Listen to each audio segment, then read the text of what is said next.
I want to start this off by just kind of stating how this whole project came together. I got a call and, you know, about the Nike School Chicago idea and storytelling. And I thought that it was really interesting because when I was in school, I went to DePaul University for a year and a half. And when I was at school, I just remember being so discouraged at moments because the standard and the structure of how the curriculum was taught, everything needed to take you, 10 years in the film industry. And I remember I was shooting music videos in my dorm room. I had like this green screen set up and I was doing like $50 music videos in my dorm room. And I remember going to editing class one day and I showed like one of my classmates a video I'd just done. Like, what are you doing here? And, I thought about it and I was like, it felt good. And then I realized that a lot of stuff I was teaching myself was me teaching myself on YouTube. And I was like, the stuff that we're learning in class takes so long to learn. And there's a lot of interviews that I watched and podcasts and like editing tutorials and just tutorials on filmmaking that was teaching me so much more than the class was and the professors were. So when this opportunity was brought to me, I was like, this is a really cool way for me to, speak to you guys and just people in Chicago, students in Chicago that want to learn and show you guys and explain to you guys, obviously in a condensed form, that you can do it, and it's about how you approach it and how you attack it. And I know it sounds cliche, but I mean, it really is possible, and these things are tangible. You just got to take the right steps, and you got to make sure that it's true, it's pure, and honest to you and your creative, story and how you attack things. But Lyrical Lemonade is, you go to the next slide. Lyrical Lemonade is a video production company, and I started this, like I said, when I was in high school, and I was 17 years old, and as time has progressed, one thing leads to the next, and here we are. But the whole thing was trial and error with everything, and it was learning about myself and identifying what, makes sense for me and what doesn't. And I've had, beautiful opportunities to work with some of my favorite artists, as well as, people that I got to see grow from the ground up. And it's been a beautiful creative experience, to say the least. We have a music blog, and that's what it originally started as.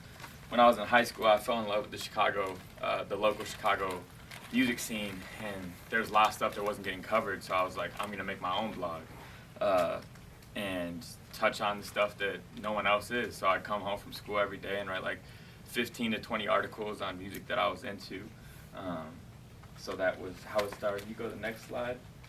And now we've, branched into other things. Like I did a little cartoon series that was a lot of fun, and I would have voiceovers from, artists and people that I work with. They send me little voice memos, and I'd attach it onto these artists, and that was to just, prove to myself when the pandemic started. Like, I was like, I want to make a little cartoon series. And I didn't have the resources, but I was like, I'm going to figure it out. And it was something I wanted to do. And, now that I'm at the finish line of that, I'm like, wow, I just did it, and I think getting yourself to accomplish something and follow through on an idea is much more rewarding and fulfilling than you may realize. So if you do come up with an idea that you really fall in love with, either make it happen or detach yourself from it, because I do notice that the ideas that I've had for years and years are the ones that slow me down the most, because I'm not attacking them, right? And the ones that I have and I attack and I get over with, it makes me feel good. So, make sure you follow through. I'd say that's the biggest thing, because the ones that I haven't followed through on are the ones that slow me down the most. We do merchandise. We've had wonderful opportunities to collaborate with, do a toy with Bear Brick. We've done Pop-Tarts. We've done Jordan shoes. We've done a collaboration with the Bears. A ton of, of our own collections. I'm wearing this. You guys got the exclusive here, but this is a Minions collab. I'm directing one of the trailers for the Minions movie that's coming out next month, so that's really exciting. If you go to the next slide. We've done live shows. I threw my first show when I was in high school. I was mowing lawns, and I saved up $150, and I threw a show at the Music Garage. They have a rehearsal room there. and they said, you could do a show here, but it's for rehearsals and the show has to be free. So I viewed it as an investment to, get on the ground and interact and create, create and curate a live experience that people can come and enjoy. And that's now grown into a 3-day festival known as the Lyric Lemonade Summer Smash. And we've done an actual beverage. When I started the company, I never thought in a million years what it would be. It was just a passion project, and I think that's why it's worked out so well, is that I wasn't looking at it as this is what I'm going to use to take care of me for the rest of my life. This is not what I'm going to use to to sustain what I want to do. And I think that was beautiful because I didn't know what I wanted to do, but I knew that this was making me happy. And if you prioritize that first and foremost, then the rest will follow. You can't think about what you're entering with the sole reasoning of this is what I'm going to do for the rest of my life in terms of a financial standpoint. And I think that I've been able to be rewarded because it's such a passion of mine, and I've always kept it as that, and it's grown into something larger now. But yeah, we now start a beverage company that just happened to work well with the name. Like I said, I never thought it would be a beverage company, but here we are. Go to the next slide. Here's a few photos. This one right here was a sketch that I had made in study hall in high school when I was conceptualizing what the website would look like. And I just remember being so excited of how the colors would make you feel.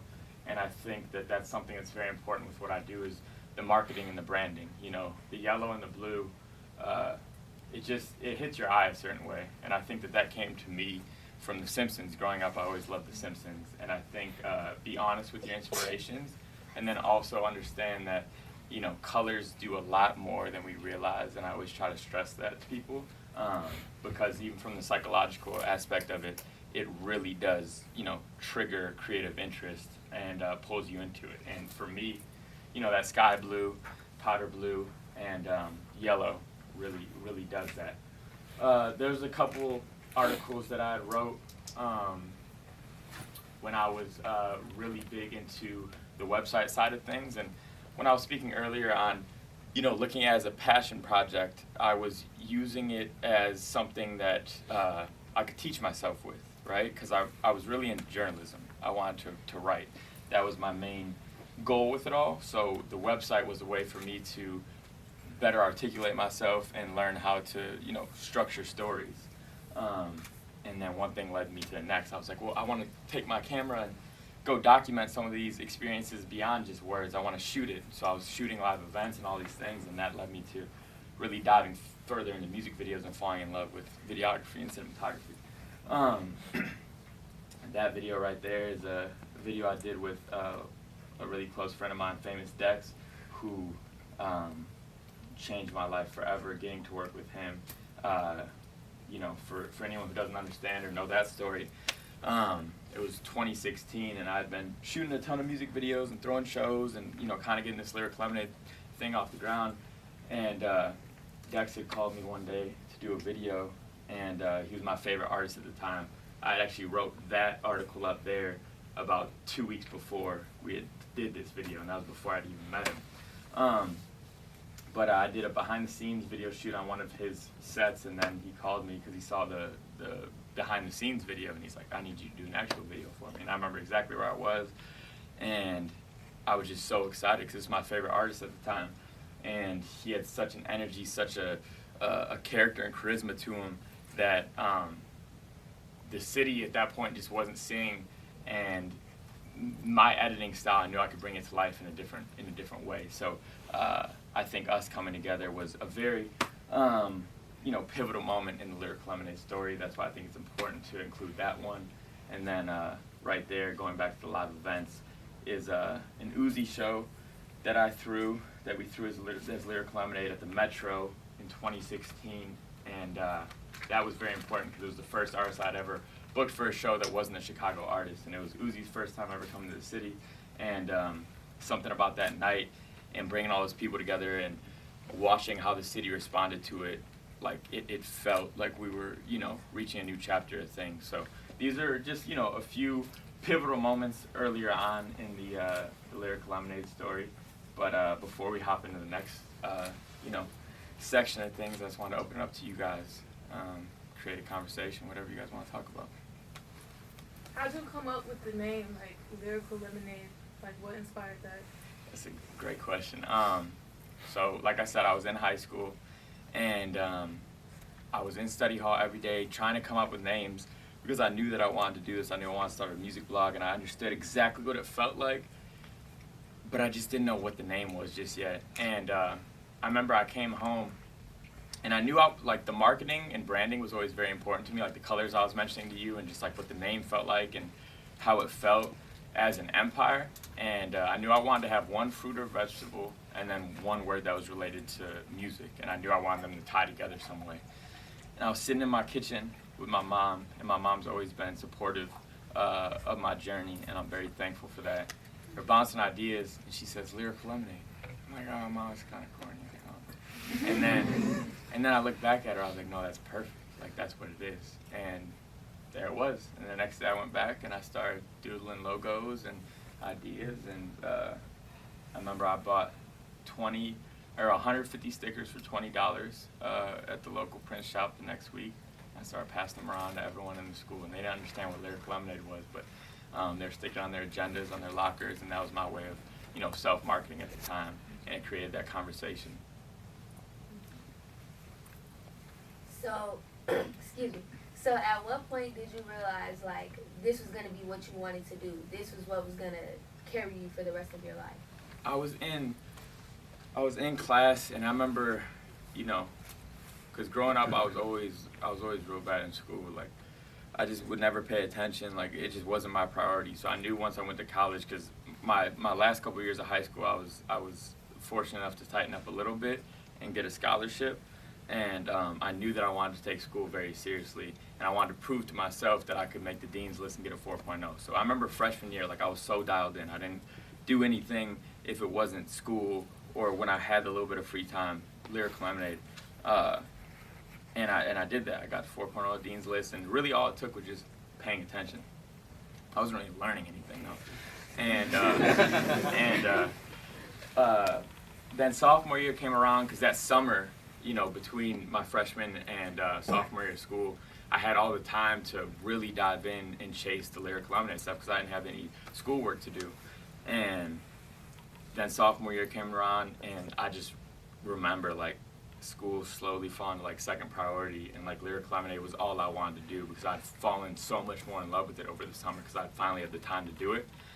And then it got to a point where I was like, something has to go. Like, I need to make a decision. And I realized that the opportunity that could come with Lyrical Lemonade, what I could see it becoming and what I could do with it, that door could close. And I was like, I don't want to look back in 4 or 5 years after I graduate and think I missed my beat.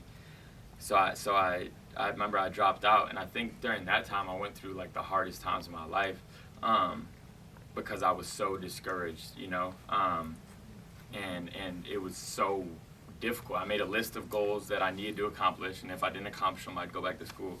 But I remember I was depressed, like, I was going through so much stuff because as you're an independent, you know, creative, as you're, you know, floating around and trying to make it work, like, there's so many things that, like, feel like they're gonna happen and then they don't. And you have this, like, sense of inspiration and drive, and it feels so good, like nothing can stop me, and then it's gone. And I was going through so many of these moments, and I was thinking, like, maybe this isn't for me. Maybe I can't make it work. Maybe, you know, and those thoughts are what bury you deeper and deeper below. So I think I just had to snap into it, like, this is what I'm gonna do. This is all I have. And I think when that became the moment where I was like, this is all I have, it really led to a more beautiful path. Because beforehand, you know, like I said, it was a passion project, but that's what made it work so well. And then when I got to a point where I was like, no, like, this is all I have, it struck a different chord in me. So I'd say after I dropped out is when I realized, like, no, this is it. Was there ever a sense of imposter syndrome when you first started Lyrical Lemonade with some of these Chicago artists? Explain it a little bit further. So, like, working with Famous Dex, working with Chance, working with Uzi at the time, you're coming from the suburbs outside of Chicago. Did you ever have that sense when you first started, like, okay, how am I going to maneuver and talk to these people inside the city? Did you ever have that sense, like, I'm not technically supposed to be here? I don't think I ever once thought that I wasn't supposed to be here because I knew that what I was doing was coming from such a pure place. You know, with me loving what I do and the music and the arts of it all so much, I never doubted that side of things. And I think people doubted that for me, and I think I was in these situations where maybe people were judging me or thinking of me as this or that, but I had never viewed it like that, so it never affected me because I knew it was coming from a pure place. So if you really, you know, have that purity within you and you can go to bed at the end of the night and sleep well knowing that you know, you check off all the boxes for the values and morals of yourself, then you're good. And I think that people saw that in me too. And I think that's why, you know, things were able to work out, was because people could tell that I was coming from a place of you know, pureness, and that I really just loved what I was doing, and I was trying to help further everything going on rather than take away from it. Yeah. So I know that you do both videography and directing. I actually have my own filmmaking business where I do both, but my passion is to be a director when I get older. So I kind of want to see what's your experience, you know, doing both of those things, and do you think that it's crucial to know about videography to be a successful? Yes. Yes and no.